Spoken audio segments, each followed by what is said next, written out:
भाई ये चैप्टर बहुत है मस्त है। मैंने जो पिछले चैप्टर्स का रिव्यू किया है ना, उससे तो कई ज्यादा मस्त है ये चैप्टर। बस तुम इस वीडियो को देखते जाओ, लेकिन उससे पहले आज का मीम देखते हैं। तो ये मीम अगर तुम्हें समझ में आया तो बताओ, नामी और रोबिन इनमें से कौन सा, कमेंट में बताओ। तो अब आते हैं चैप्टर 1062 पे। इसके कवर पेज में दिखता है कि चॉकलेट टाउन का बहुत ही बुरा हाल हो रखा है। पता नहीं यहाँ क्या हुआ है, ऐसा लग रहा है सब चीजें पिघल सी गई हैं। बट कलर वर्जन में सब व्हाइट दिख रहा है, जैसे कि बर्फ पड़ी हो। पता नहीं क्या है, ये तो नहीं कंफर्म पता। एंड अब आते हैं मेन स्टोरी पर। और अब यहाँ सारे के सारे चौंके हुए थे कि आखिर डॉक्टर वेगापंक इतनी आसानी से कैसे सामने आ गया। फ्रैंकी तो फूला ना समारा, बोलता है क्या वेगापंक तुम ही तो हो मेरे इंस्पिरेशन, तुम्हारे ही नक्शे कदमों पर चल रहा हूँ। और तो और मैं पूरे 2 साल तुम्हारे होम टाउन बाल्टीमोर में रहा हूँ। वहाँ तुम्हारे लैब में बहुत सारा सामान था जिसकी मैंने ऐसी तैसी कर दी। और ये जायंट रोबोट तो मेरे सपनों जैसा है, या कहूँ तो उससे भी बढ़कर है। उधर उसोब बोलता है मुझे तो इंतजार नहीं हो रहा जब लूफी और चॉपर इसे देखेंगे। लेकिन ये गधा सांजी उस लेडी डॉक्टर वेगापंक को देखकर बोलता है वाह क्या माल है। और इस पंक 02 को कुछ समझ ही नहीं आ रहा। तभी रॉबिन बोलती है क्या बकवास है, मुझे नहीं लगता कि ये डॉक्टर वेगापंक लड़की होंगे। जहाँ तक मुझे लगता है डॉक्टर वेगापंक कोई बुढ़ा होगा, क्योंकि वो बहुत साल पुराना साइंटिस्ट है और ये तो काफी जवान है। तभी वो नकली वेगापंक बोलती है ये जो बॉडी तुम देख रहे हो डॉक्टर वेगापंक की नेचुरल बॉडी नहीं है। वेगापंक की मेन या फिर रियल बॉडी को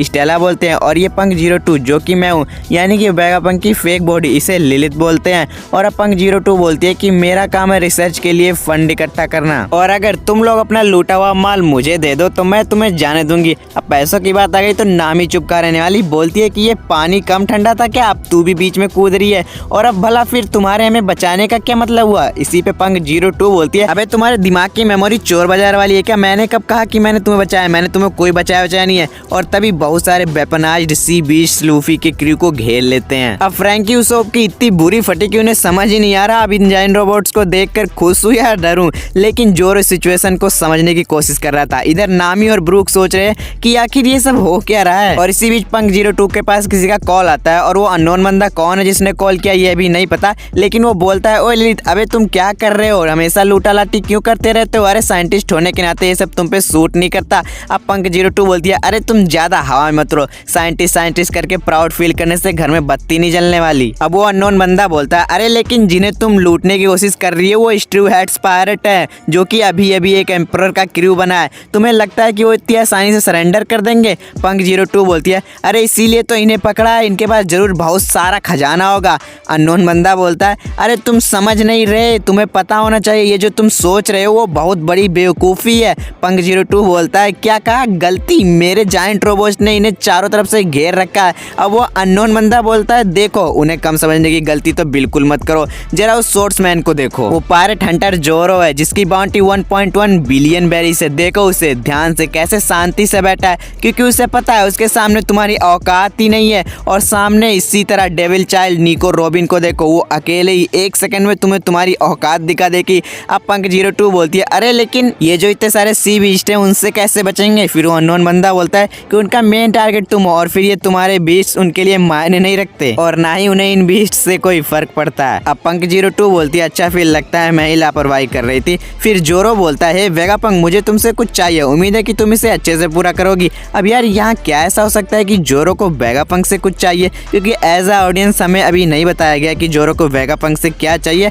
अब अंदाजे तुम कमेंट में फेंक मारो, लाइक जो भी तुम्हें लगता हो कि जोरो को वेगापंक से ये चीज चाहिए होगी तो जल्दी से बताओ। तो अभी यहाँ अगले पैनल में थोड़ा सा रिवील कर दिया गया कि कॉल पर अननोन बंदा पंक 01 है। अभी यहाँ डॉक्टर वेगापंक भी लिखा हुआ था, बट इसका फेस या बॉडी रिवील नहीं किया गया, बस सर ही दिखा। और फिर वो बोलता है कि अच्छा ठीक है मुझे नहीं पता, अब बस उन्हें यहाँ ले आओ क्योंकि मुझे भी उस क्रू में इंटरेस्ट आ रहा है। और फिर अब सीन चेंज होकर इसलैंड के किनारे पर आता है, जहाँ लूफी बोनी से बोलता है कि क्या तुम यहाँ पहले भी आई हो। बोनी बोलती है हाँ, जब मैं एक छोटी बच्ची थी और तब यहाँ एक छोटी सी लैब हुआ करती थी। लूफी बोलता है तो फिर अब तुम यहाँ क्यों आई हो। बोनी बोलती है मैं यहाँ आई हूँ क्योंकि मुझे वेगापंक से कुछ सवालों के जवाब चाहिए, और अगर उसने मेरे सवालों के जवाब नहीं दिए तो मैं वेगापंक की अम्मा बहन पे आ जाऊंगी, क्योंकि वेगापंक ही वो इंसान है जिसने मेरे डैड को साइबोर्ग बना दिया। अब लूफी बोलता है क्या साइबोर्ग, ये तो औसम है रे भाई। बोनी बोलती है नहीं बिल्कुल सही नहीं है, क्योंकि मेरे डैड साइबोर्ग बनने के बाद अपना दिमाग पूरी तरह से खो चुके हैं। उन्हें बिल्कुल भी नहीं पता होता कि अभी वो कर क्या रहे हैं। यानी कि मेरे पापा जी अब पूरी तरह से खत्म हो चुके हैं, बस उनका शरीर बचा है जो कि एक वेपन की तरह ऑर्डर्स पर काम करता है। अब जिम्बे बोलता है क्या, ये तो बहुत गलत बात हुई। और फिर अगले सीन में दिखता है कि वो सब टनल में थे, तो अभी एक सीढ़ी से चढ़कर ऊपर की तरफ जाते हैं और ऊपर आते ही भाई लूफी और चॉपर की आंखें फट के बाहर आ जाती हैं, क्योंकि उनके सामने एक बहुत ही फ्यूचरिस्टिक शहर होता है जिसके बारे में उन्होंने सपने में भी नहीं सोचा था। और तभी बॉनी बोलती है अरे हाँ मैं बताना भूल गई थी कि जब मैं मरी जॉइस में थी तो सौबो से मिली थी, लेकिन घंटा आप कोई बॉनी की बात सुन रहा है। लूफी तो हर तरफ गम गम करके बंदरों की तरह लटकता फिर रहा है और जिम्बे समझ नहीं पा रहा कि आखिर ये दुनिया में ऐसी भी चीजें होती हैं क्या। अब बॉनी लूफी और चॉपर से बोलती है अरे रुक, इधर उधर मत जा, पता भी है तुम्हें हमारे यहाँ होने का मतलब कि हम इस जगह पर घुसपैठ कर रहे हैं, ऐसे ही इधर उधर तुम कुछ भी नहीं कर सकते। अब लूफी घंटा बॉनी की बात सुन रहा है और लूफी एक ड्रैगन के मुंह में घुस गया और फिर ड्रैगन का मुंह बंद हो गया। अब चॉपर और बॉनी की फट गई कि क्या ड्रैगन ने लूफी को खा लिया, लेकिन नहीं, लूफी तो साइड से होके निकल गया। जिम्बे बोलता है ओए लूफी तू ठीक है ना। लूफी बोलता हाँ मैं तो चौंक ही गया था। और इसी बीच फिर इनको एक जाइंट केक और चॉकलेट्स का पहाड़ दिखता है। फिर क्या सारे के सारे उसी पे टूट पड़ते हैं और गिर गए, क्योंकि वो चीज जो दिख रही थी वो बस दिख ही रही थी, असलियत में वहाँ कुछ था ही नहीं। अब उस चीज को सब देख तो सकते हैं लेकिन उसे टच नहीं कर सकते। अब लूफी बोलता है क्या हमें पता भी नहीं चला और हम मर गए। बॉनी बोलती है नहीं ऐसा नहीं हो सकता, हम कोई भूत वूत नहीं बने हैं, मुझे लगता है कि ये एक होलोग्राम है। लूफी बोलता है अब ये क्या चीज है और ये मुझे बहुत परेशान कर रहा है। बॉनी बोलती है ये बस एक 3D इमेज है जो कि लाइट से बना है, तुम्हें कॉमिक्स और साइंस फिक्शन के बारे में नहीं पता क्या, ये बस एक 3D इमेज है। लेकिन भाई जब बॉनी को पता था तो फिर ये उस पे जानवरों की तरह क्यों कूदी वुमेन।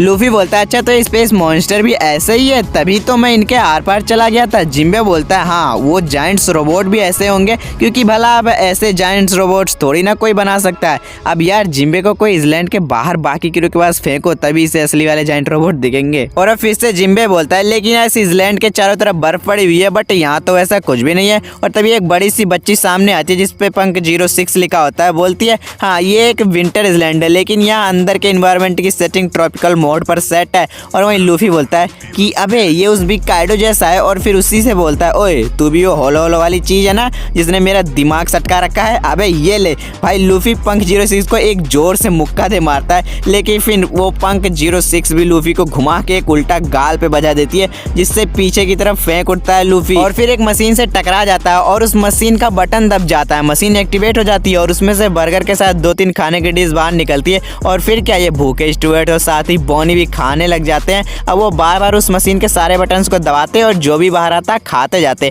अब ये पंक 06 बोलता है कि ये मशीन मैंने बनाई है और ये 1 मिनट में 500 अलग अलग तरह के डिशेस बना सकता है, लेकिन मैं इससे बिल्कुल भी खुश नहीं हूँ क्योंकि बड़े पैमाने पे इसका यूज नहीं किया जा सकता। अब ऐसा इसलिए क्योंकि हमारे पास इतने सक्षम इंजीनियर्स नहीं है जो कि बड़े पैमाने पे इस मशीन को बनाए, और इसके अलावा इस मशीन के ब्लूप्रिंट्स किसी भी इंजीनियर के लिए बहुत हार्ड है। और अब ये बात मुझे बहुत गुस्सा दिलाती है। और अब भाई इसी के साथ इसका एक और इन्वेंशन है जिसका नाम है एयरकॉन, जिससे वो इसलैंड के टेम्परेचर को मेंटेन रखते हैं। उसके साथ भी सेम यही प्रॉब्लम है और इसी वजह से ये और भी ज्यादा गुस्से में है। और फिर क्या हुआ है कि ड्रैगन के होलोग्राम को बहुत ही जोर से पंच मारती है और फिर बोलती है कि मेरे पास बहुत सारे आइडियाज है लेकिन उसके लिए कोई रिसोर्स ही नहीं है। और फिर हमें यहाँ पता चलता है कि इस पंक 06 ने फोटोनिक्स ग्लव्स पहने हुए हैं। अब ये इस ग्लव से किसी भी होलोग्राम या लाइट से फिजिकली इंटरेक्ट कर सकती है। तो फिर अब सीन चेंज होता है और अगले सीन में दिखाया जाता है कि लूफी और बाकी सब मस्त दावत चाप रहे होते हैं। तभी यहाँ पंक 06 बोलती है मैं हूँ साइंटिफिक जीनियस डॉक्टर वेगापंक। अब लूफी चॉपर सब चौंक जाते हैं, क्या तुम वेगापंक हो, मैंने ये नाम सुना है। लेकिन बॉनी बोलती है आखिर यहाँ हो क्या रहा है बे,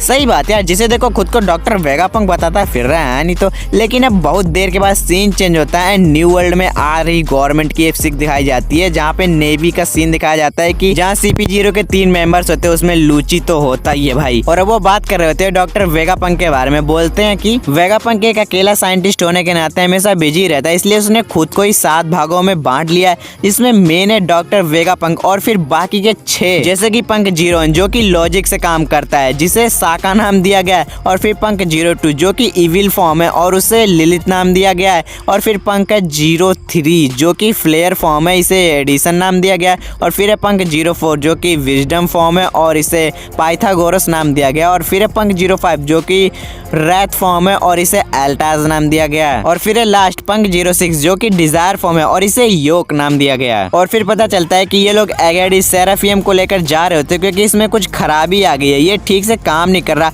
अब ये देखने में कुमा जैसा था लेकिन इसके पीछे भी काले पंख लगे हुए थे। और अब साथ ही साइपरपोल का मिशन ये भी था कि बिना लैब को नुकसान पहुंचाए वेगापंक के सारे फॉर्म्स को खत्म करना है। मतलब कि ये लोग दुनिया के इकलौते सबसे यूजफुल इंसान को खत्म करने जा रहे हैं। अब इस मिशन के पीछे लुलूसिया इंसिडेंट का कुछ लेना देना है, बट एग्जैक्ट रीजन क्या है इस मिशन के पीछे अब ये तो नहीं पता चला और चैप्टर भी यहीं पर खत्म हो गया। तो अब ये चैप्टर कैसा था तो मैं तुम पे छोड़ता हूँ। एंड इसी के साथ आज के चैप्टर से एक क्वेश्चन है कि तुम्हें बताना है कि साइपरपोल के इन तीनों मेंबर्स का नाम क्या है, तो कमेंट में जल्दी से बताओ एंड वीडियो को लाइक करके जाना। मैं जा रहा हूँ, बाय। चाहे जितनी हो कठिनाई सब दूर हो जाए, टिमटिमाने लगेंगे बुरे सपने बस भी, और चेहरे पे सदा खिलते रहे हर पल खुशियाँ।